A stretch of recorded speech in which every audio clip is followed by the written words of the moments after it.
Mais après, s'en est suivi des maladies, dont je t'en ai parlé par exemple tout à l'heure, l'asthme, etc. Et j'ai eu des maladies au niveau des genoux. Et après, avec le travail qui est très physique aussi, au bout d'un moment, le corps, il ne me suit pas. Et je suis une acharnée du travail. Donc, des fois, j'ai du mal à m'arrêter jusqu'à ce que mon corps dise « Eh, oh, que ça y est ». Et Covid est passé par là, qui a fait que, entre autres, moi, personnellement, j'ai pris beaucoup de poids. Mais quand je dis beaucoup, c'est...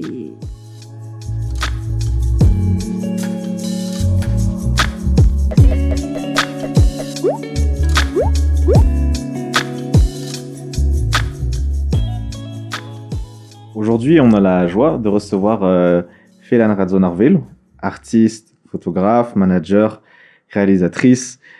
Merci d'avoir répondu à notre invitation. C'est un plaisir. Merci en tout cas pour l'accueil, Axel. Et super ravie. Et c'est super sympa de venir dans votre studio.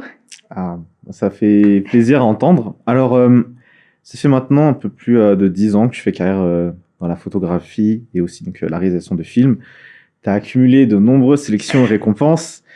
Alors, je vais lister un petit peu. Tu as été lauréate Afrique au féminin de Canal+ University. Tu as remporté le prix Paritana d'aide à la production. Deuxième prix. Merci pour la précision. Le trophée Millennials 2023 du jeune leader de moins de 45 ans dans la catégorie rayonnement à l'international. Et dernièrement, tu as été sélectionné pour participer au Mandela Washington Fellowship. Ta renommée n'est plus à faire dans le domaine, je pense, de tout ce qui est audiovisuel à Madagascar. On va retourner un petit peu en arrière. Pour résumer ton parcours académique, tu as commencé tes études supérieures dans le domaine de la communication. Et ensuite, tu as décidé d'étudier la photographie. Tout à fait. Pourquoi être passé de la communication à la photographie? Qu'est-ce qui a fait que tu as switché à un moment donné? Écoute, j'ai pas switché. En réalité, je cherchais une école de photographie à Madagascar, chose qu'il n'y avait pas et qu'il n'y a pas encore jusqu'à ce moment. Et du coup, je me suis dit, ok, s'il n'y a pas d'école de photographie encore à Madagascar, la photographie, c'est un moyen de communication comme un autre. Et je me suis dit, autant d'abord se concentrer sur ce qu'est la communication, la phase théorique de la chose. Et après, évidemment, pendant les troncs communs aussi, on a caressé un peu la photographie, la réalisation et tout. Mais après, approfondir après. Et c'est une des raisons pour laquelle, à l'époque, mes enseignants, ils étaient un peu étonnés que j'ai pas continué en master pour la communication parce que moi, j'avais une idée bien ficelée dans ma tête que je voulais faire de la communication pour savoir, avoir au moins les bases de ce que c'était la communication et tout, surtout le message et les supports et les vecteurs, etc. Et après, une fois que j'ai eu ces bases-là, tout au long de mon cursus universitaire, je n'ai pas arrêté de chercher des institutions ou des études en photographie. À l'époque, je ne pouvais pas encore aller étudier à l'étranger. Donc, c'était surtout des études à distance. Et je me suis mise un deadline que voilà, une fois licence en poche, j'entame la route petit à petit vers la photographie. Donc voilà, donc c'est pas tant un switch, mais c'est une suite logique de ce que j'avais en tête à l'époque. Voilà. Et est-ce que tu peux peut-être un peu nous expliquer, parce que comme tu dis, il n'y a pas encore d'école, on va dire, spécialisée justement dans l'étude de la photographie. Quand toi, tu as appris, qu'est-ce qu'on apprend en fait, toi, quand on étudie la photographie? C'est quoi on apprend quoi en fait dans le fond? On apprend beaucoup de choses. Et je pense que je vais encore continuer à étudier, mais vraiment en présentiel quand j'aurai la possibilité et le temps. Là, maintenant, c'est le temps qui me fait un peu défaut. Mais à l'époque, on étudiait beaucoup la théorie, à savoir l'histoire de l'art. L'histoire de l'art. Mais bon, comme c'était des cours en ligne, donc c'était des modules. Beaucoup de modules et on faisait que passer des chapitres en chapitre et voilà. Mais voilà, on apprenait l'histoire de l'art, l'histoire de la photographie, de comment ça vient, d'où ça vient, etc.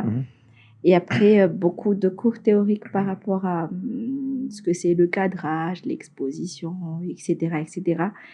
Et bon, ils faisaient faire des exercices à chaque fois.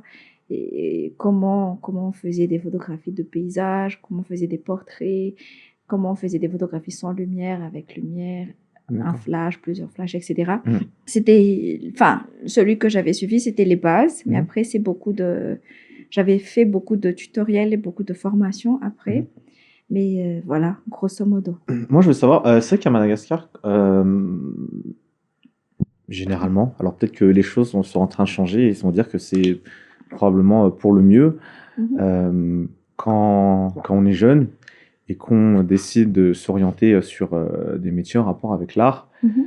est-ce que à l'époque ça a peut-être, je sais pas, peut-être créé des interrogations peut-être chez toi, dans l'entourage, et est-ce que toi-même à un moment peut-être tu avais des doutes peut-être sur la viabilité, au moins en tout cas financière, du chemin que tu choisissais?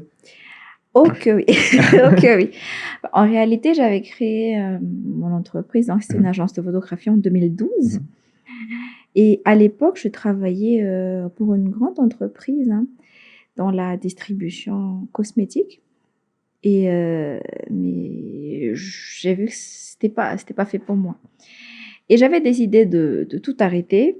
J'étais arrivée au point où j'étais malade, j'étais hospitalisée sur mon lit d'hôpital. Je dis à ma mère, viens, on rédige ma lettre de démission. Et voilà. Elle m'a dit, tu vas faire quoi? Je dis, ah ben, je vais travailler pour mon compte. Et bien sûr, à l'époque, ben, vivre de sa passion n'était pas donné. Mm. Et oui, des doutes, il y en avait plein, plein, plein, plein, plein de comment ça va être viable. Il y a des moments où, oui, ça se passait plus ou moins bien, mais après, il y a la saison morte aussi. À l'époque, je faisais un peu de tout, des mariages, des baptêmes, des fêtes, des anniversaires, etc. Mhm. Mais voilà, chaque mois était un défi. Tenir les deux bouts était un Ouais. défi. Et je pense que pour tout entrepreneur, même maintenant, ça l'est toujours, dès qu'il y a un facteur extérieur qui fait que l'économie du pays est un petit problème et tout entrepreneur, Ouais. voilà, on doit subir. Donc voilà. Et oui, des doutes, il y en a eu, mais par contre, j'ai pas lâché. Je me suis dit, bah non, j'ai envie de faire ça.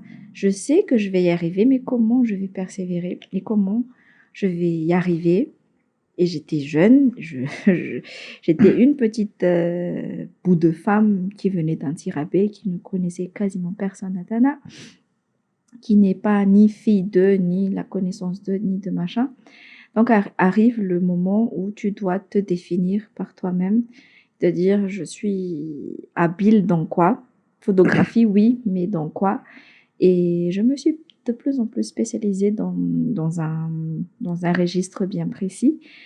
Et j'ai essayé d'apprendre toujours, du coup, et voilà. Et depuis, bah, oui, c'est toujours un défi. Hein. Économiquement, c'est toujours un défi de travailler pour son compte, mais au moins, par rapport à mes débuts, je pense qu'à un moment donné, j'avais pu rassurer mes parents, surtout ma mère, Mhm. que oui, j'avais un très bon travail, que je l'ai quitté, que j'ai voulu travailler pour mon compte parce que voilà, c'est ma passion. Et oui, des fois, je galère, donc des fois, je demande à ce qu'on me dépanne pour mes loyers, pour mes machins, mais au bout d'un moment, ça va aller. Ouais. J'y crois, mais il faut que vous y croyez avec moi aussi. Et la preuve, là, ma maman, depuis plusieurs années déjà, elle travaille avec moi. Elle s'occupe de toute Ok. la partie administrative et elle est D'accord. notre DRH. Donc, Ok. pour dire qu'au début, c'était pas qu'elle n'acceptait pas, hein, c'était pas ça, mais c'est comme tout parent, en fait, qui cherche le meilleur pour leurs enfants. Donc, elle était là, est-ce que tu es sûre? Tu veux pas peut-être prendre un travail? Et en même Et en temps, parallèle, et ouais. je dis, oui, j'ai fait ça pendant à peu près 2-3 ans, mais là, je pense Mm. que c'est le moment.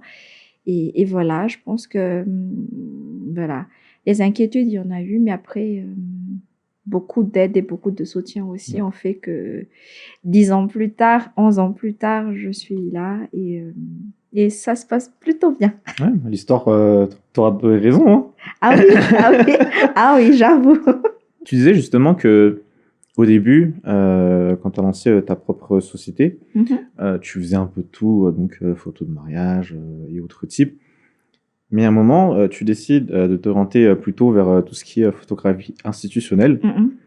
Moi, je voulais savoir, premièrement, déjà, qu'est-ce qui a motivé ton choix? Est-ce que, par exemple, on pourrait penser que, ok, photographie institutionnelle, donc tu travailles généralement avec soit des institutions, soit des entreprises. Peut-être que, en termes, par exemple, ne serait-ce que de budget, bon, je n'ai pas envie de dire qu'il y en a pas, il n'y a pas de budget dans les mariages et tout, mais peut-être que c'est une décision aussi, peut-être basée aussi sur le côté business, ou est-ce que c'est pas du tout ça, il y avait d'autres raisons derrière Ben, c'était basé sur une segmentation de Mhm. clientèle, donc oui, Mhm. sur le business d'une part, mais en faisant mes études en communication, j'avais choisi l'option organisationnelle et communication d'entreprise. Donc j'ai suivi des études spécialisées pour les communications d'entreprise et c'était quelque chose qui me passionnait aussi. Mhm.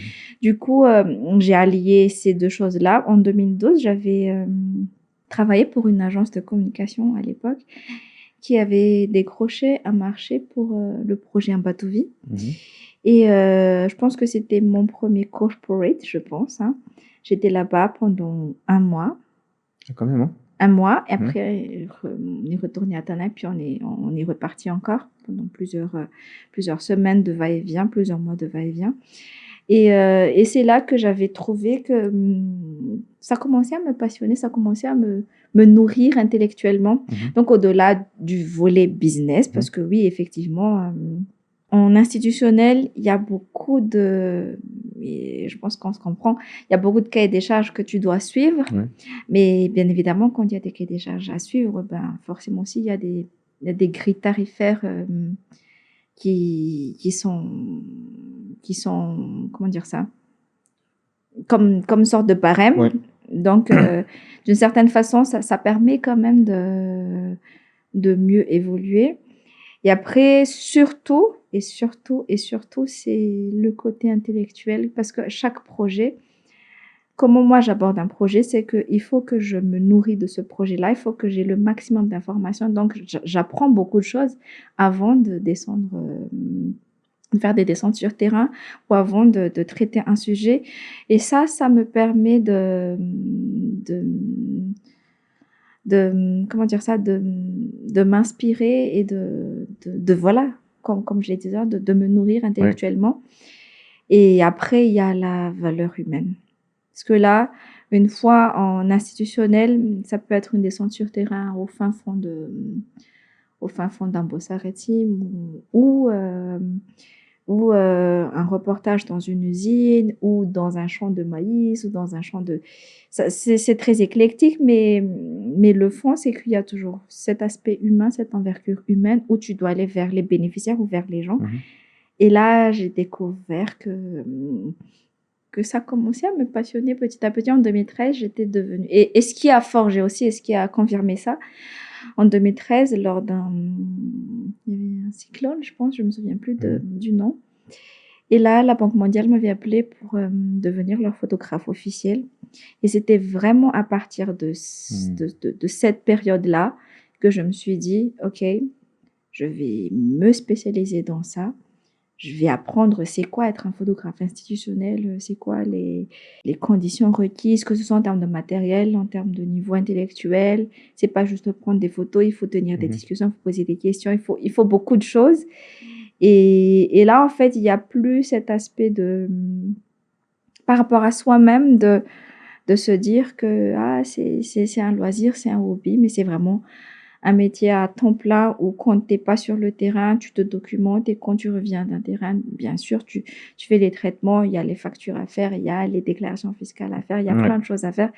Et là, ça a vraiment, d'une certaine façon, ça m'a grandi et ça m'a vraiment changé en tant que personne et de me dire que là, tu voulais choisir la photo, ben voilà, Ouais. voilà, t'es en plein dedans, vas-y, c'est pas facile, hein, c'est pas C'est pas genre tu te lèves et tu vas faire tes photos. C'est tu arrives dans un endroit et que les gens ne sont pas coopératifs du tout, mais que tu dois revenir avec des photos et tu dois chercher comment les convaincre. C'est tout un... Oui. Mais c'était très... Et ça l'est toujours. C'est très passionnant comme... voilà. Et voilà. Et du coup, de plus en plus, je me suis spécialisée dedans. Et jusqu'à maintenant. Et si c'était à refaire, peut-être que j'aurais abordé le corps pour être un peu plus tôt. Voilà. D'accord. Bah, justement, moi, je voulais savoir, est-ce que toi, bon, j'imagine que la réponse est oui, mais est-ce qu'il y a des erreurs que tu as commises quand tu as fait tes débuts en photographie, et peut-être un ou deux conseils du coup pour ceux qui un jour voudraient se lancer, en fait, éventuellement, ça peut-être évitera à ces personnes-là de faire des gourdes. Ok, oui. Ok, oui. Et pas qu'un seul, mais beaucoup, beaucoup, beaucoup. La première chose, c'est, voilà, comme j'ai dit tout à l'heure, c'est documentez-vous. Voilà. Documentez-vous avant et à un moment donné, sachez aussi dire non. Quand il y a quelque chose qui ne vous parle pas, quand il y a un petit din dans la tête, des fois, il faut l'écouter ou du moins en parler. Et la pré-production est très importante. La plupart de nous, artistes malgaches dans le monde de l'audiovisuel, on se dit on est amateur, on est machin, on se donne pas le temps pour la pré-production. Et pourtant, c'est la pré-production qui assure tout après, que ce soit dans ce qu'il y a à faire, dans ce qu'il n'y a pas à faire. Et pareil, le contrat. Je parle pour la partie institutionnelle, mais même pour les mariages et les événements. Parce que oui, il y a des fois où on s'était mis d'accord avec le client que c'est 2 heures de shoot, mais 12 heures plus tard, tu es encore là. Ah ouais, d'accord. Oui. Il n'y a pas de réajustement tarifaire derrière après. Non. Et voilà, quand tu débutes, tu souris bêtement et tu dis ok, merci, mais au fond de toi, tu exploses. Et ou sinon, ne cessez pas d'apprendre. Voilà. Parce que, et n'ayons pas peur de demander quelque chose quand on ne connaît pas. Et surtout, il y a les tabous, il y a les fêtes dans des endroits et tout ça. Que ce soit dans des endroits ancestraux ou dans des églises, ça peut être partout, ou dans des palais présidentiels ou dans des bureaux. Les gens, on est au service des gens. Ça, il faut se le dire. On n'est pas là pour être je suis. Il faut beaucoup d'humilité avec ce métier et on est au service des gens. Et quand on est au service des gens, il faut qu'on soit à l'écoute, mais vraiment à l'écoute pour de vrai, mais pas je suis à l'écoute parce que j'attends que le chèque il sorte. Là, ça marche pas. Et surtout, il faut toujours apprendre de ses erreurs et essayer d'en faire de moins en moins. Moi, je suis très maladroite. Et par exemple, c'est très à la mode je sais pas comment ça s'appelle déjà, les accroches d'appareils photo où il y a les petits anses. Il y a un nom. Ok, d'accord. Il y a un nom, je pense que. Faudrait que je vois ça. Mais c'est comme un petit blouson. C'est comme un truc de tri militaire, là? Voilà, quelque chose comme ça. Quelque chose comme ça. Mais quand on est maladroite, vaut mieux pas. Parce que illico patate, tu fais tomber quelque chose. Et faire tomber ton matos, c'est toute une vie, quoi. Ah, ça fait mal, hein. C'est pas tous les jours que tu peux acheter. Et puis voilà. Et non, c'est être à l'écoute, toujours apprendre. Et oui, les erreurs, on en fait tout le temps. Ça, même maintenant. Pas qu'à mes débuts. Mais il faut en savoir rigoler aussi.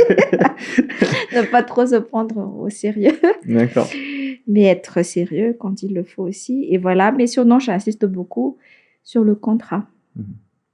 Sur le contrat, se mettre bien d'accord en avance avec le client de c'est quoi le TDR, c'est quoi les besoins, qu'est-ce que toi tu peux offrir, qu'est-ce que toi tu peux faire. Il faut pas être, en malgache, il y a un mot, matkenamas. Il faut pas avoir peur de dire non, c'est pour ça que j'avais dit non. Que genre, par exemple, le client te demande quelque chose que tu ne sais pas du tout faire ou que tu sais faire les photos, mais te demander des livrables qui ne font pas partie de ce que toi tu peux faire et que tu dois sous-traiter et que tu n'as pas la mainmise. Je préconise vaut mieux pas, parce que quand tu n'as pas la mainmise, c'est ton nom que tu mets en jeu. Et quand tu mets en jeu ton nom, d'une expérience vécue, quand tu mets en jeu ton nom, j'ai mis 10-15 ans à placer mon nom, mais du jour au lendemain, ça peut partir. Voilà. Tu peux travailler très dur, mais il suffit juste d'une petite erreur et tout part. Donc, il faut mieux dire, je sais faire ça, ça, ça, et pouvoir s'arrêter. Peut-être dire que peut-être X ou Y peut faire ça, mais voilà. Ne pas prendre la responsabilité de la chose, en fait. Et ne pas se dire, oui, je peux faire et sous-traiter et machin, et après, tu nous... Parce que quand tout va bien, il n'y a pas de souci, hein. Et tu gagnes des sous, ça faut se le dire. Mais quand tout va mal, ça fait mal. Voilà. Quand la personne chez qui tu sous-traites décroche pas le téléphone ou te dit il y a X choses, retard, machin. Voilà, et ça... voilà, et puis... écoute, hein, il faut savoir aussi, quand il y a des bourdes, il faut savoir rattraper très rapidement. D'accord. Si, par exemple, je pense que tous les photographes du monde ont déjà eu ça. Si, par exemple, ton flash ne marche pas, comme ça, puis au moment où tu ne dois pas rater ta photo, écoute, hein, tu ne vas pas paniquer et dire à ton client, ça fait dit, j'ai pas de flash. Mais par contre, il faut réagir très rapidement. Il faut changer tes réglages très rapidement. Si par exemple tu as un problème technique et que tu dois reprendre la photo, tu vas pas dire s'il vous plaît replacez-vous, il faut que je reprenne la photo parce que mon matos a pété, et tu dis s'il vous plaît vous avez cligné des yeux, ou s'il vous plaît regardez par ici, on va refaire pas mal l'astuce. Oui, il faut savoir parler aux gens parce que on se place en tant que professionnel. Si les gens font appel à nous, c'est que nous sommes censés être les professionnels. Et ça aussi, les gars et les filles, hein, les batteries ou les cartes oubliées ou les batteries à sec, ayez toujours au moins une solution de rechange.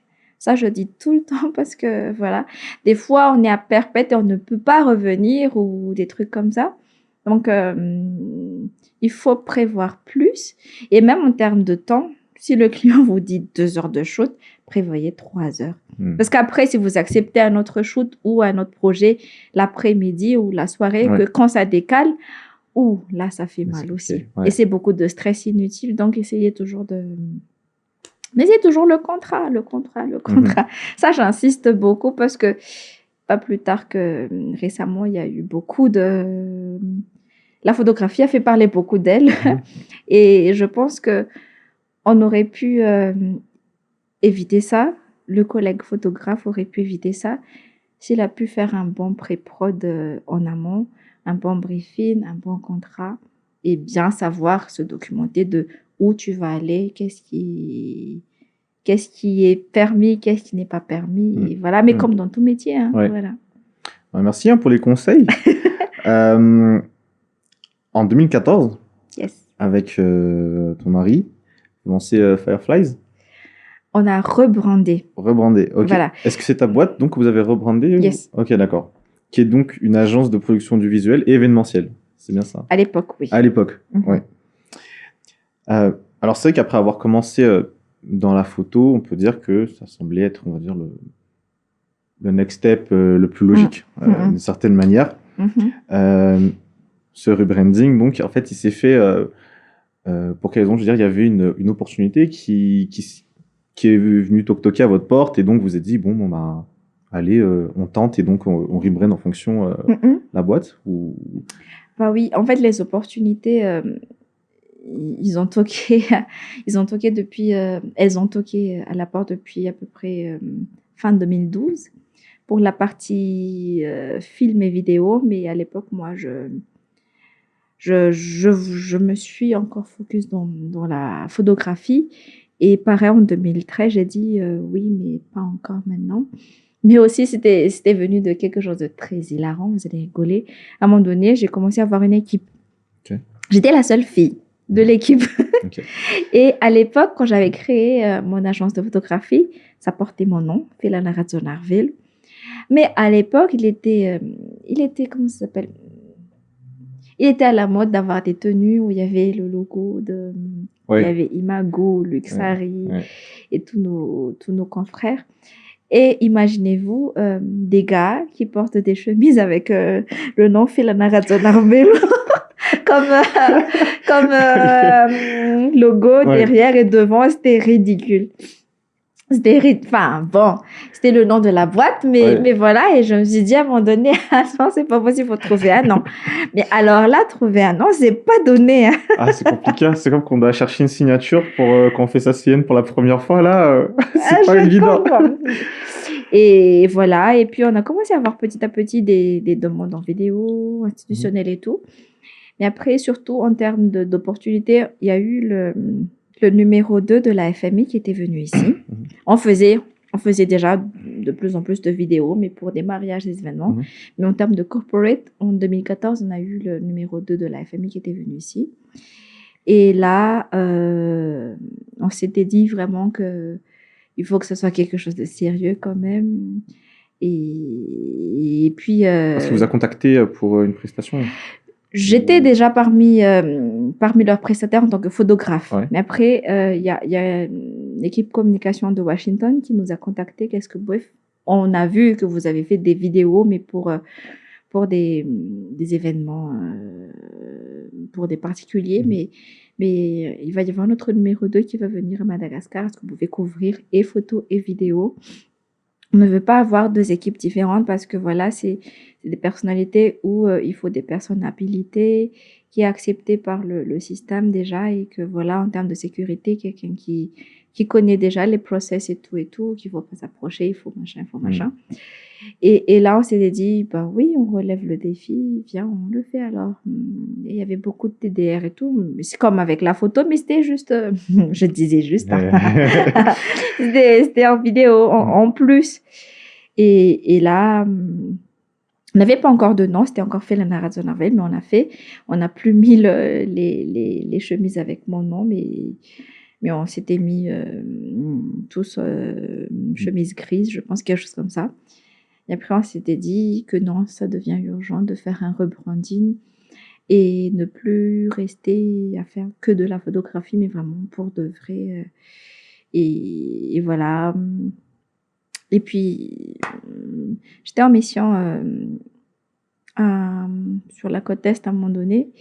Et toujours là pendant à peu près un an ou ou plus de 8 mois. C'est quoi le nom? Je n'aimais pas, c'était compliqué et tout. Et là, j'avais le baseline, Light Your Dreams, mais j'avais pas le nom.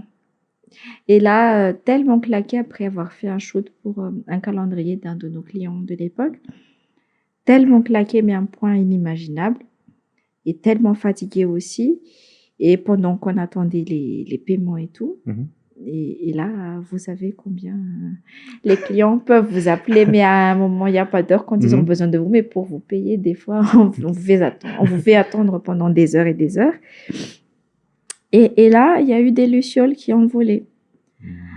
Et c'est la première fois que je vois des lucioles de ma vie. Et c'était juste vous voyez, comme le... Mais c'était vraiment un tin pour la... Je dis... Ça fait comment ça s'appelle luciole en anglais? Parce que luciole, ça sonnait pas. Désolée, mais ça me faisait pas. Ça me faisait pas. Et je dis, ah ouais, Fireflies. Ah ouais, ah non, moi je veux ça. Et c'est parti comme ça et on a fait le rebranding. Et on faisait beaucoup du coup de photographie, enfin de production audiovisuelle, donc tout ce qui est tourné l'audiovisuel et puis de l'événementiel. Très axé que corporate, du coup, à partir de là. D'accord. Alors, en fait, je pense qu'il y a quelque chose qui est assez particulier, on va dire, c'est que, bon, on entend souvent les gens dire « Ah, faut pas mélanger la famille avec les affaires et tout ça. » Alors que, tu bosses avec ton mari, tu bosses avec ta maman. Et pas que. Et pas que, ok. Et... Ça va, ça se passe comment vous... Parce que je veux dire, bon, voilà, comme dans toute entreprise, il y a des moments où il y a des discussions à avoir, il y a des challenges à surmonter.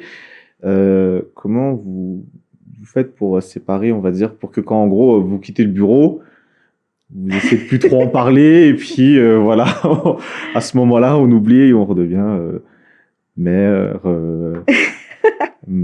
voilà, vous allez rigoler, au-delà de eux deux, il y a aussi, je travaillais avec mon frère mon Ok. frère cadet, qui lui, il est notre directeur artistique et il crée toutes les musiques de nos films, d'entre autres mes Oh. films documentaires, Ok. que ce soit Debout, Iré, Non par hasard ou Fans.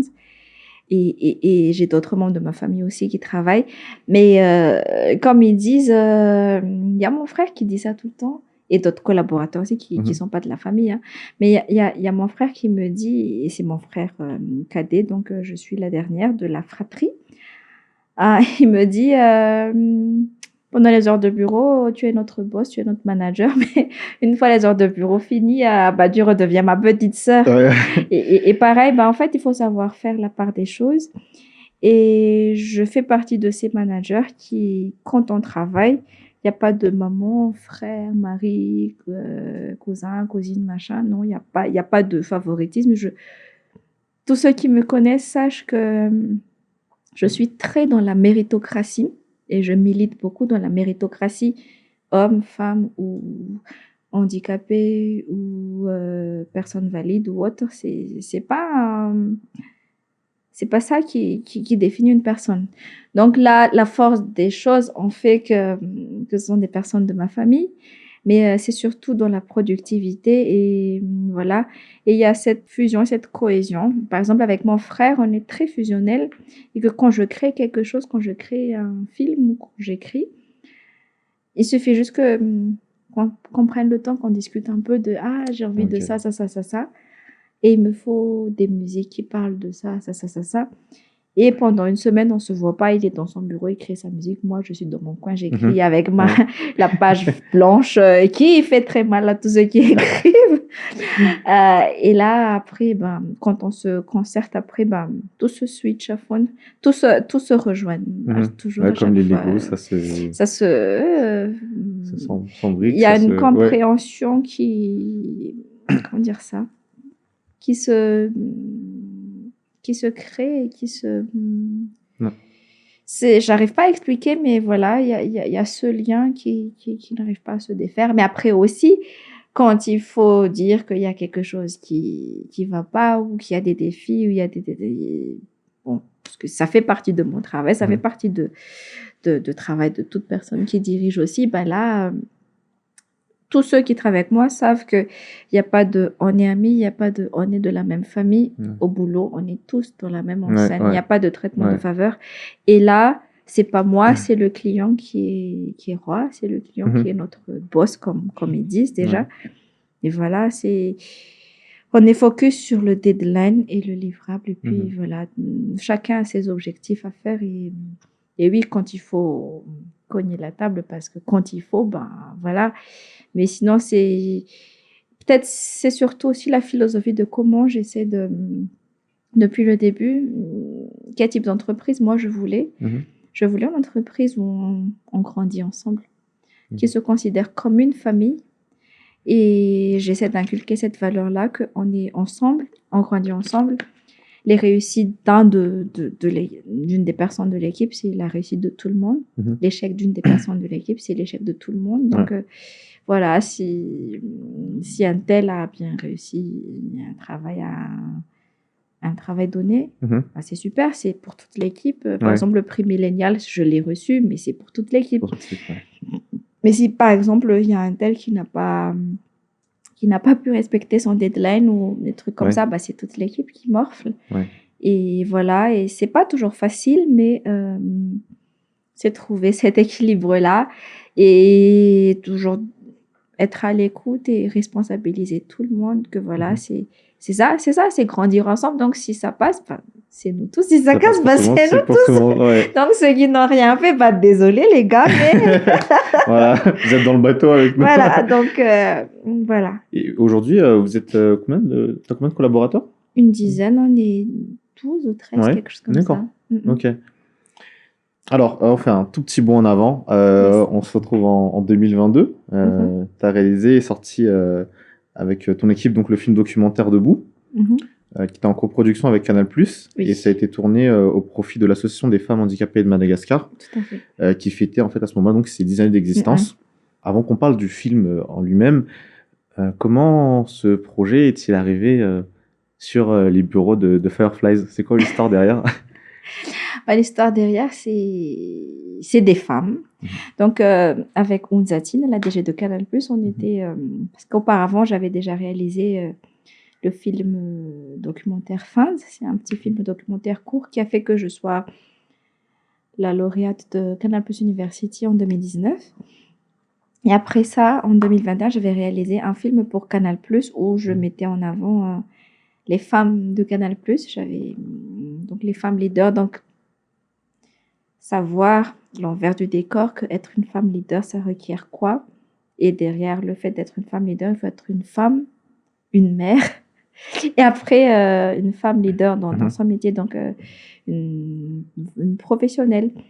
Et je pense qu'à partir de ça, j'ai beaucoup travaillé avec Canal+, avec Kunzati, il y a eu cette même vision et cette même fusion.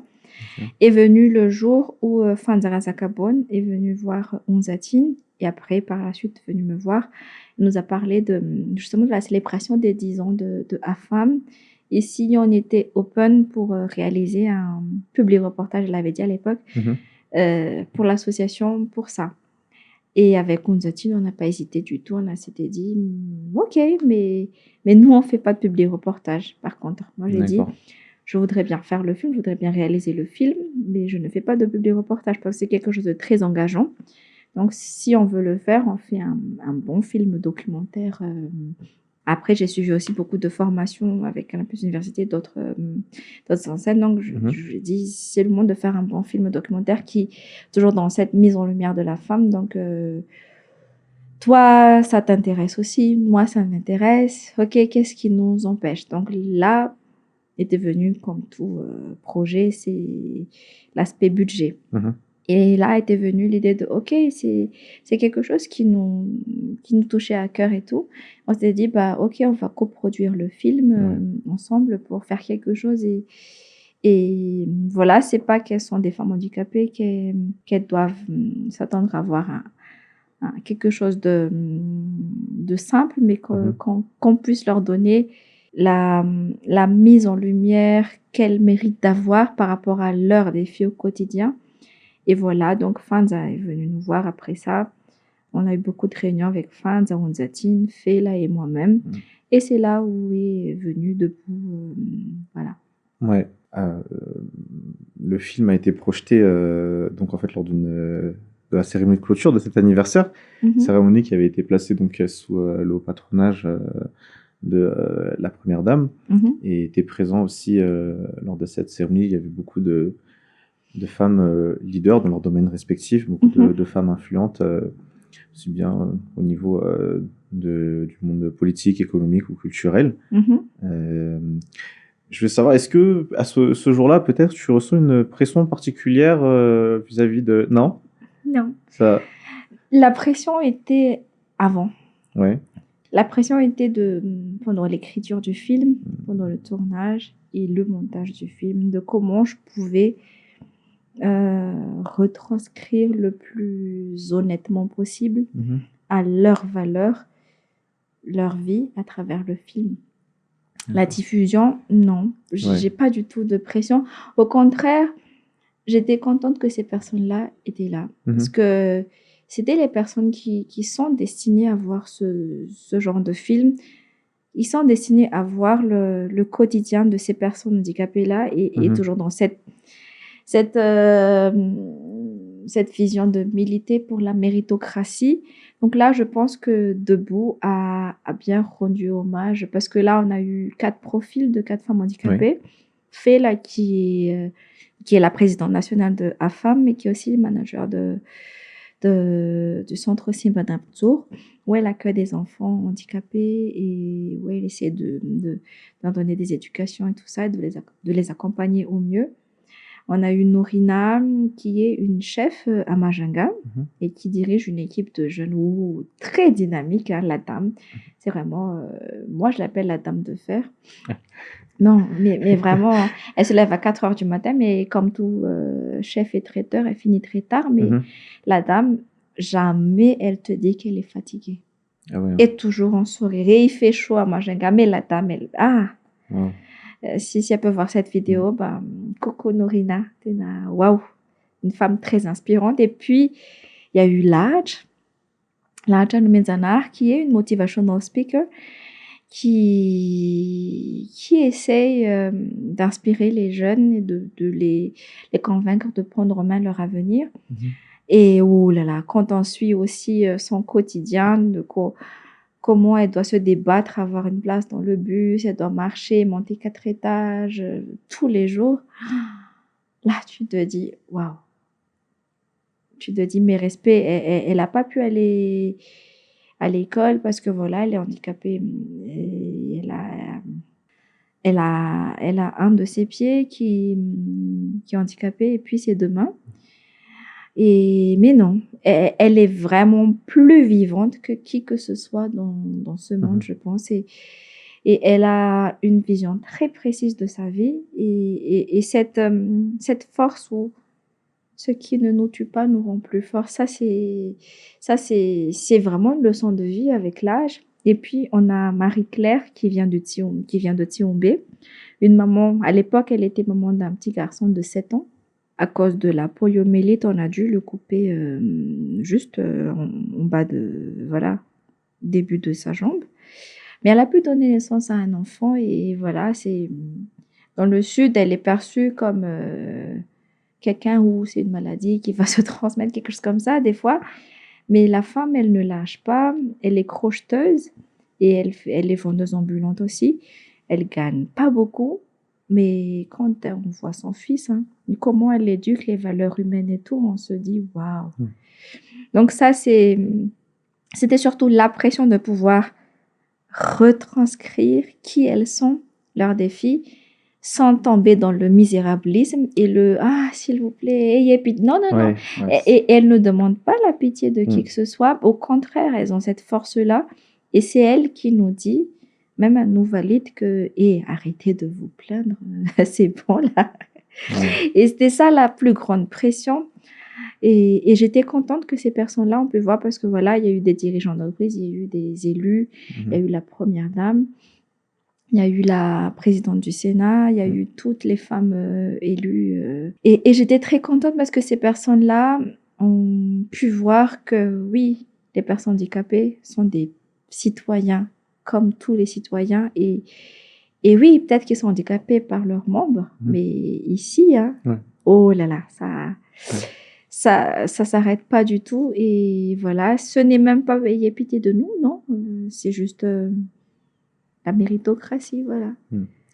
Et j'imagine qu'au travers de quand toi tu accompagnes ces femmes-là dans leur quotidien, je pense qu'il y a un constat, je pense que tu as sûrement dû avoir, c'est le fait qu'il y a des infrastructures aujourd'hui, elles sont, pour ne pas dire pas du tout, très peu adaptées malheureusement aux personnes en situation de handicap. Parce que toi, tu penses que qu'est-ce qui pourrait être fait, tu penses, dans ce sens-là, pour améliorer leur quotidien à l'époque, hein, par rapport à maintenant, oui, il y a beaucoup de choses qui doivent se faire, qui ont dû se faire en infrastructure, en quota de recrutement, en projet de loi, etc.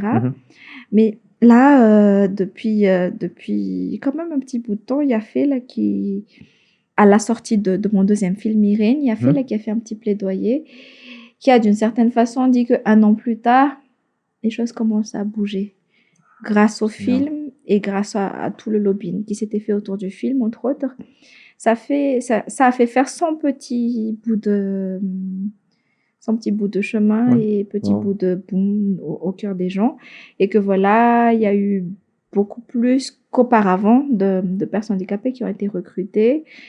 Il y a un projet de loi qui commence à avancer, ou si ce n'est, j'ai pas envie de me gourer, mais soit ça a avancé, soit ça a été validé, quelque chose comme ça, un projet de loi qui a été mis en place depuis très très longtemps, depuis presque 20 ans, quelque chose comme ça.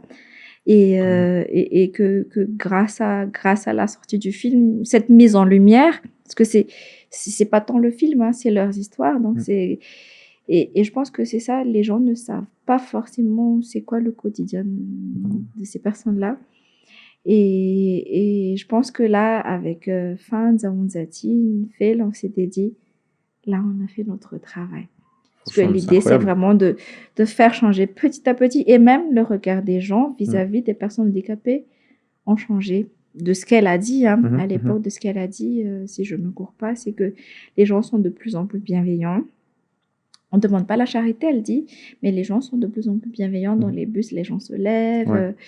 Ouais, S'il faut laisser passer la route pour les personnes handicapées, ben, ouais. les gens prennent le temps de... Voilà. Au moins, il y a cette bienveillance que je rabâche tout le temps. Mhm, Et c'est le travail de tout un chacun. Et d'ailleurs, Fela vient de sortir un livre mhm. que je conseille à tous de lire d'ailleurs, parce qu'elle y raconte un livre autobiographique. Elle y raconte toute sa vie parce qu'elle a vraiment vécu cet acharnement Ouais. et cette... non, non, non. Ouais, c'est un peu mise à l'écart. Voilà, mise à l'écart, Ouais, voilà. d'accord. Bah, franchement, c'est super hein, de voir que vous avez vu, Mhm. enfin, que le film ait D'une pu certaine avoir façon. ouais, une certaine façon, et puis apporter sa pierre à l'édifice et faire avancer les choses dans le bon sens. Mhm. T'en parlais tout à l'heure, ça permet justement d'ailleurs de faire une transition vers le film Irene, Iri. dont l'avant-première a eu lieu fin mars. Oui, tout à fait. Dans ce film, c'est vrai que enfin, tu parles d'un sujet qui est... Alors, je sais pas si le bon mot c'est tabou, mais en tout cas on n'en parle pas beaucoup, c'est vrai, qui dans la société en tout cas aujourd'hui à Madagascar, qui est le cas des jeunes mères célibataires. Mhm. Et dans le discours d'ailleurs que tu as prononcé lors de l'avant-première, tu mentionnes que bah, ces femmes sont conscientes de leur situation, souvent difficile, et qu'il n'est pas nécessaire de les rabaisser davantage en fait, Mhm. et qu'au contraire, on devrait se montrer, voilà, comme tu disais, bienveillant et solidaire Mhm. vis-à-vis d'elles. Pourquoi cet engagement justement peut-être concernant ce sujet sociétal particulier, on va dire Bah écoute, hein, pas que pour Irène, mais depuis mhm, toutes mes œuvres mhm, engagées sur la femme, d'une certaine façon, je me suis dit que professionnellement, je suis toujours dedans, mais j'ai pu faire ma route petit à petit. J'ai pu poser mon nom. Et là arrive le moment où quand on est artiste, on doit être un vecteur de changement ou un vecteur même pas de sensibilisation, mais un vecteur d'un message par rapport à une situation donnée. Et du coup, moi, j'ai pris la thématique de la mise en lumière de la femme et justement ces sujets qu'on voit tous les jours, qu'on prend pour acquis, qu'on juge ou pas. Et j'ai essayé de les aborder d'une autre manière, la manière la plus honnête possible, pour une très très bonne raison. La première raison, c'est très personnel. Cet engagement-là envers la femme, c'est très très personnel. C'est, comme j'ai dit à l'avant-première, c'est pour rendre hommage à ma maman. Rendre hommage à quelqu'un, c'est de son vivant. Un jour, peut-être que j'aurai le courage ou pas de faire un film sur qui elle est, sa vie, etc. En tout cas, une chose est sûre, c'est que ma maman, elle a eu son premier enfant, donc mon frère aîné, très jeune. Mais vraiment très jeune, par la force de la vie. Et elle avait, comme tout le monde, elle avait des rêves. Elle voulait devenir magistrat. Mais elle a déjà commencé ses études en Katsu et tout. Hein. Mais elle a tout laissé. Mais vraiment, quand je dis tout laisser, c'est tout laisser pour se concentrer à nous et faire en sorte que nous, ces enfants, nous devenions quelqu'un, comme on dit, que nous puissions suivre notre passion ou notre route. Et ça, je trouve ça vraiment louable. Donc, si on reprend depuis le début, Friends, c'est un film. C'est l'histoire d'une mère de famille qui est femme de ménage, qui cumule 4 à 5 travails tous les jours pour subvenir aux besoins de ses enfants parce qu'elle n'a pas pu terminer ses études. Je pense elle s'est arrêtée au 6e ou 5e. Et elle ne voulait pas que ses enfants reprennent le même chemin qu'elle, qu'ils deviennent femmes de ménage ou gardiens, trucs comme ça. Donc, elle travaille vraiment tellement dur pour pouvoir leur offrir de meilleur. Et ça, on est suivi les femmes de Canal+. Comme j'ai dit, c'est les faces cachées d'être une femme professionnelle, c'est qu'il y a beaucoup de choses. Il faut assurer le rôle de femme épouse, le rôle de mère. Et il y en a qui ne sont pas mères et qui se font lyncher par la société, par choix ou pas par choix. Et puis, leur travail aussi, que quand leurs enfants sont malades, ben non, ils ne peuvent pas dire je ne vais pas travailler pendant une semaine, mais si elles peuvent avoir une journée ou une demi-journée, c'est déjà ça. Donc, j'ai essayé de montrer ça que oui, il y a la femme de ménage, on s'était dit, ah ouais, c'est dur, mais être une femme de carrière aussi, c'est pas facile. S'en est suivi de bon. Être une femme qui a un handicap, c'est pas facile, mais voilà, tout est là, le mental et le cœur. Et au final, Irène, femme célibataire, donc voilà, comme j'ai dit, elles le savent. Elles sont filles-mères, elles ont eu des enfants à 15 ans, à 16 ans, à 17 ans. Oui, comme tout le monde, qui ne fait pas de faute dans cette vie? Mais ça sert à quoi de les stigmatiser? Ça sert à quoi de les rabaisser? Est-ce que ça nous procure tellement de joie? Je crois pas. Si on leur donne des conseils, si des fois, de temps à autre, leur remettre un peu à l'ordre que, s'il vous plaît, arrêtez vos conneries, faites ceci, ou je sais pas, qu'est-ce que vous avez besoin, etc., etc. Ça, je peux comprendre, mais une grande partie de la société malgache touche du doigt ces filles, ces femmes qui sont mères célibataires et finalement, elles sont livrées à elles-mêmes et elles s'accrochent aux nouveaux venus. Et du coup, vient le deuxième enfant et le monsieur qui repart et la famille qui abandonne. Et c'est un cercle vicieux. Ouais. Elles ont été abandonnées, la plupart des cas dans le film de Irène, elles ont été abandonnées par leur père ou soit ont des problèmes familiaux, pas une bonne relation avec la mère, c'est plutôt la tante qui les éduque parce que la mère s'est remariée, etc. En tout cas, il y a eu un abandon depuis l'enfance qui font que tous ces aspects-là font que dès qu'elles commencent à trouver l'amour, ben, elles s'y accrochent. Et bien évidemment, vient le jour où elles ont un enfant, et ben le monsieur, il part. Forcément, à 15 ou à 16 ans, peut promettre la lune et le machin, mais 1 an, 2 ans plus tard, après des coups de poing, répétition, etc., donc c'est toujours récurrent.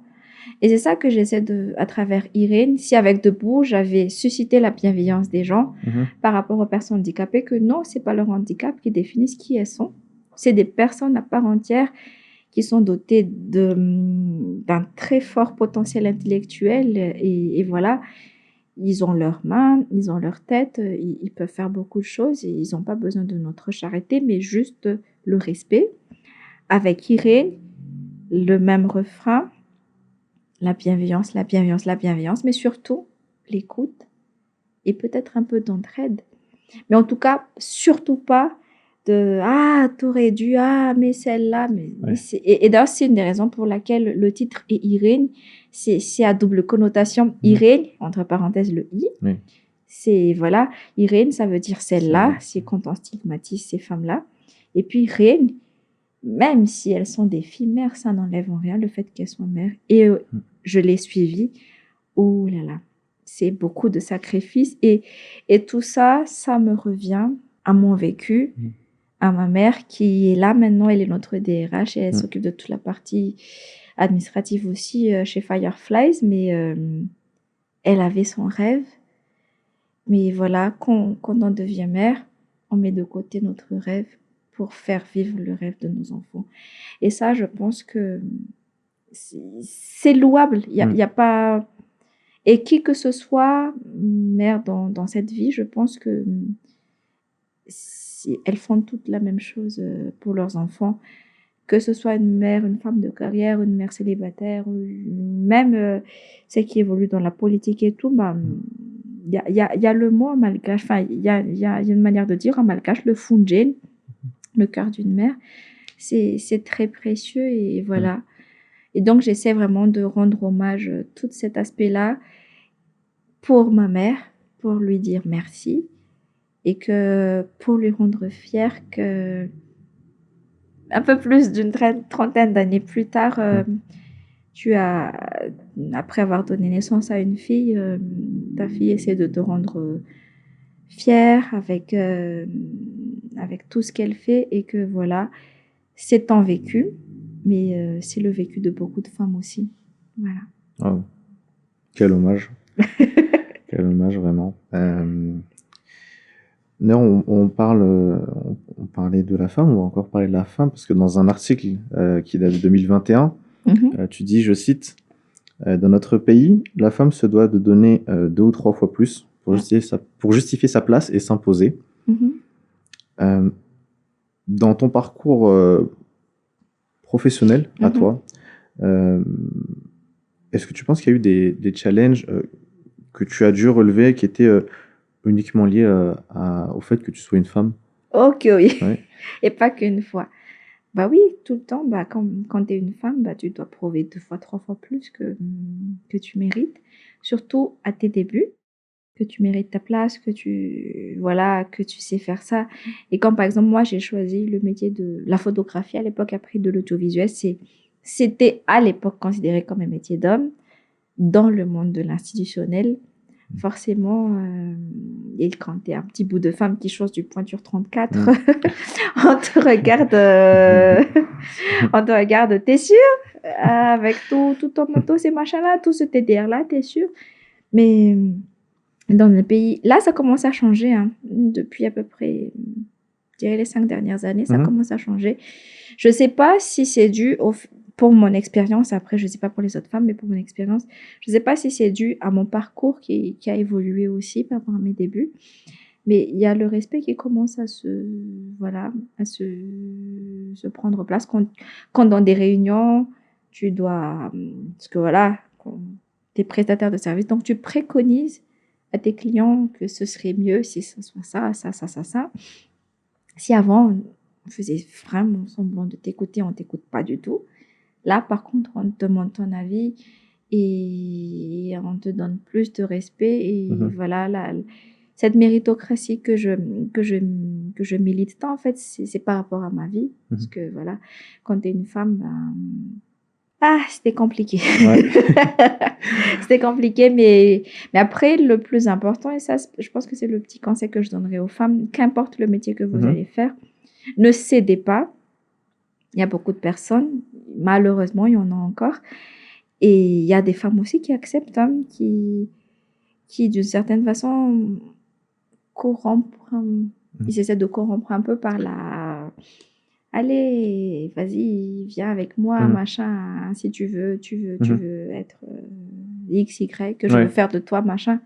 Ne tombez pas dans ça. C'est la solution de facilité, mais une fois cette stade-là passé, ben, il y a toute ta réputation qui part Ouais. en fumée.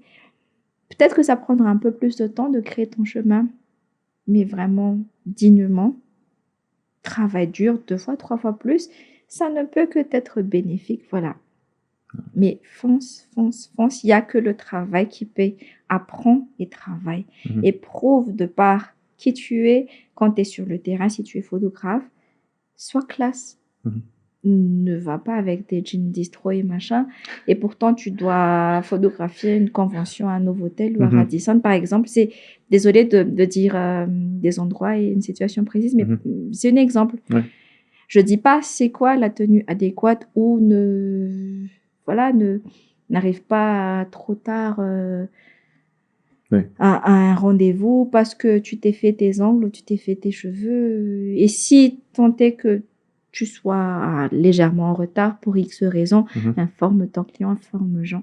Voilà, on nous attend en tournant parce que malheureusement, il y a eu beaucoup de femmes aussi avant nous et même maintenant et peut-être après nous qui ont accepté ou qui ont choisi d'être, voilà, cette route-là. Mais chacun a sa route et faire la contrebalance parce que voilà, j'aime me dire que non, la femme, c'est pas du fanaka malem. Non, on n'est pas du Mhm. tout une fanaka et encore moins malem. Ouais.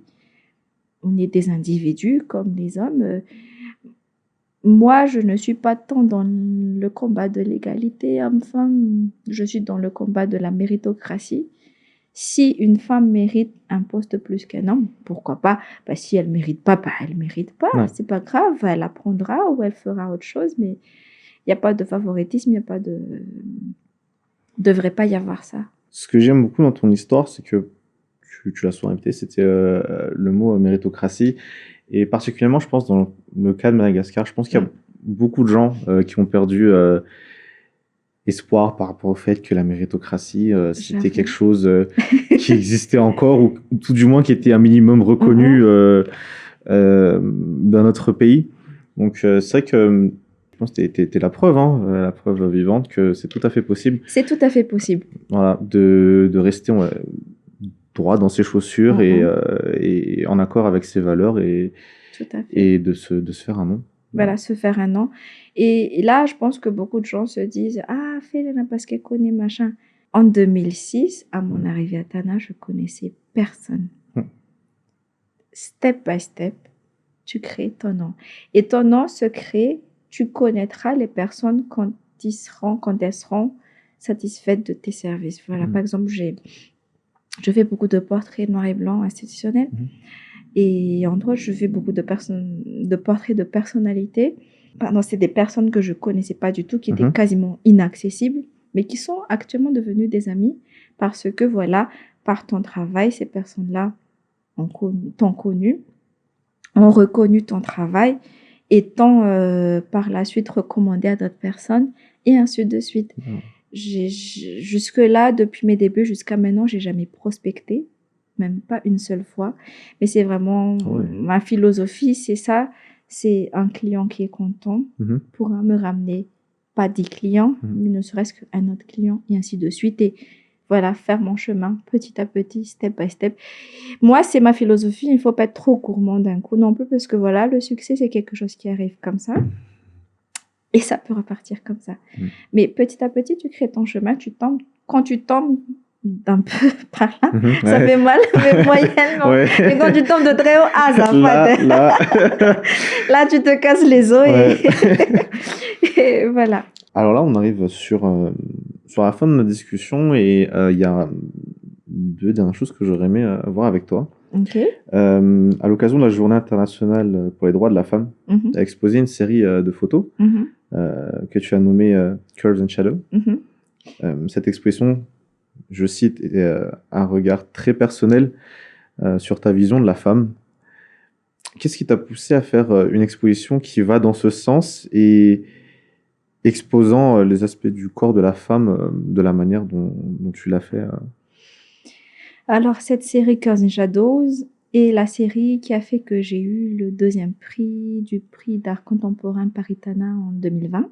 Et justement, c'est une série de nus artistiques sur le corps de la femme en noir et blanc. Il faut savoir que quelques mois auparavant, j'avais suivi une formation à Harcourt, à Paris, sur les portraits noirs et blancs, avec la technique de lumière de cinéma et tout de Harcourt. Et j'ai essayé de retranscrire cette technique-là en ne photographiant pas du tout le visage, mais le corps. J'ai essayé de sculpter le corps avec la lumière. Donc, c'est le corps sculpté par la lumière. Parce que, en fait, et j'ai dit, c'est très personnel et il y a des autoportraits dedans d'ailleurs. Parce qu'avant, j'étais danseuse, mais je dansais vraiment beaucoup. Et bien évidemment, quand on danse beaucoup et tout, on a un corps qui soi-disant, rentre dans la case bien, les tailles 36 et machin. Mais après, s'en est suivi des maladies, dont je t'en ai parlé par exemple tout à l'heure, l'asthme, etc. Et j'ai eu des maladies au niveau des genoux. Et après, avec le travail qui est très physique aussi, au bout d'un moment, le corps, il ne suit pas. Et je suis une acharnée du travail, donc des fois, j'ai du mal à m'arrêter jusqu'à ce que mon corps dise « Eh, oh, que ça y est ». Et Covid est passé par là, qui a fait que, entre autres, moi, personnellement, j'ai pris beaucoup de poids. Mais quand je dis beaucoup, c'est 15 kilos, un peu plus, que j'arrive à enlever 5 kilos et ça reprend et ainsi de suite. Et au bout d'un moment, mine de rien, ça te plombe quand même ta confiance en soi. Mais à un niveau inimaginable. Et là, je me suis mise à me mettre dans la peau des autres femmes. J'ai essayé de discuter un peu avec beaucoup de femmes. Et arrivé à un point où moi-même, j'avais beaucoup de manque de confiance en moi. Parce que je n'aimais pas le reflet que j'avais. Et là, je me suis dit, ouais, mais si moi, je n'aime pas mon corps, si moi, je ne m'aime pas, si moi, j'ai pas confiance en moi, qui le fera à ma place? C'était ça le questionnement. Du coup, avec cette série, je fais partie des personnes avec qui je prêche que voilà, c'est le corps que tu as, c'est les courbes. Il y a des gens qui veulent avoir ces courbes-là. Oui, peut-être que tu as toujours envie d'enlever des kilos en moins pour ta santé, etc. Mais ne sois pas stressé sur ça, mais surtout essaie d'apprendre à aimer ce corps-là parce que pour une raison que, voilà, il y a beaucoup de femmes qui ont pris du poids parce qu'elles ont donné naissance, d'où dans la série il y a beaucoup de vergetures ou des bourrelets, tout ça. J'ai vraiment mis le focus là-dessus et c'est une série qui continue et c'est une série qui, j'espère, ne restera pas qu'à Madagascar parce que c'est un sujet planétaire, cette estime de soi et cette confiance en soi et surtout cette acceptation de soi. Et je pense que c'est la base de tout en tant qu'être humain, juste en tant qu'être humain et après dans notre métier en tant que femme. Et ça résout beaucoup de choses le jour où tu commenceras à accepter que c'est le corps que tu as. Tu n'as que ça. D'une certaine façon, arrête de le malmener, essaie d'accepter. Et puis, si tu veux l'améliorer, tu peux, mais sans pour autant te stresser parce que à un moment donné, ça devient maladif. Et là, tu passes à côté de ta vie. Et voilà, fais-le pour être en bonne santé si tu veux changer quelque chose. Mais en tout cas, tu as des vergetures, ok, c'est peut-être pas le standard des magazines. Mais c'est quoi? Il y a toujours une histoire derrière. J'ai pris beaucoup de poids parce que pendant le temps de Covid, j'étais très malade, j'ai failli y passer. Mais voilà, j'étais allaitée pendant 2 mois. Mais je suis vivante. Le titre Debout, oui, c'est par rapport à leur handicap, mais surtout c'est très personnel aussi parce que j'étais très malade 2021. J'étais très malade, j'étais allaitée aussi pendant à peu près 2 mois et demi, quelque chose comme ça. On m'avait diagnostiqué une suspicion de cancer de l'estomac à l'époque. Et dû au stress, au travail et beaucoup de choses. Et voilà, quand on est face à tout ça, on se repose vraiment les questions les plus importantes. Qu'est-ce qui est important et le reste, on enlève. Et puis voilà, au final, il te reste toi, ta famille. Et voilà, et tu essaies de trouver par où t'accrocher. Et une fois que tu t'en sors, quand tu tombes, tu ne peux que te relever, être debout. Et voilà, c'est pour ça que, entre autres, j'ai choisi aussi ce titre-là, vraiment debout. C'est quoi qu'il se passe dans la vie, d'une certaine façon, on tombera tous, par choix ou non. Mais on ne peut que se relever et être debout. Et voilà, la série, c'est surtout une ode à la femme de se dire que quoi qu'il se passe, notre corps échange avec le temps, avec beaucoup de facteurs, mais c'est pas grave. By the way, c'est pas grave, mais il faut savoir accepter ça et avancer petit à petit avec ce corps-là.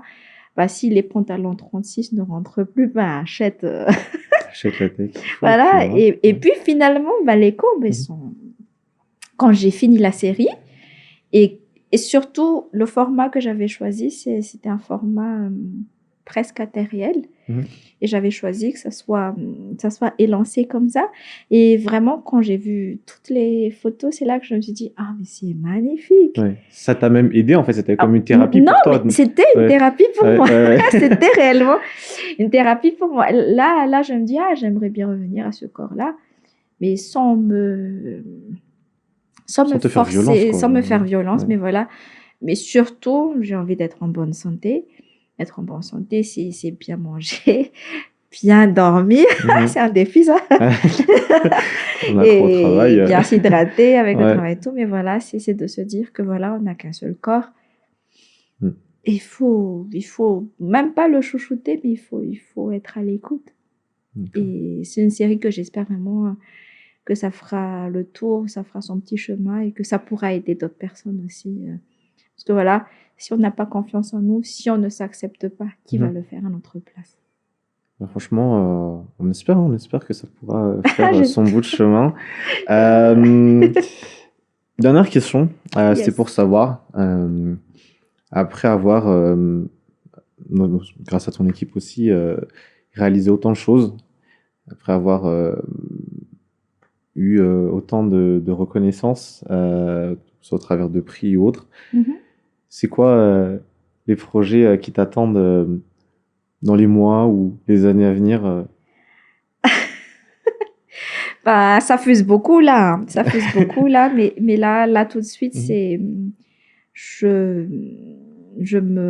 Surtout là, dans l'urgence, je vais essayer de me concentrer un peu pour Washington Mandela Fellowship.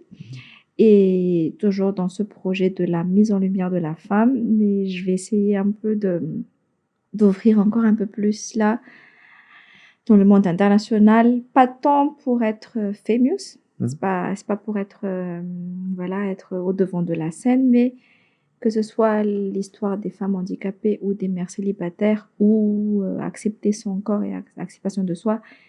En fait, c'est pas qu'à Madagascar, c'est partout dans le monde. Donc, si d'une certaine façon, cette vision-là pourra aider certaines personnes, ce serait bien, ou d'avoir aussi des retours de comment réagir, face à tout ça. Et oui, j'essaie de... Il y a un projet qui commence depuis quelques années, qui me trottine dans la tête. Je ne sais pas quand est-ce que je vais le réaliser. Je me suis dit qu'il faudrait que je gagne un peu plus de prix international pour pouvoir aborder ce sujet-là, parce que c'est un sujet qui est assez... Il faut avoir beaucoup d'ouverture d'esprit.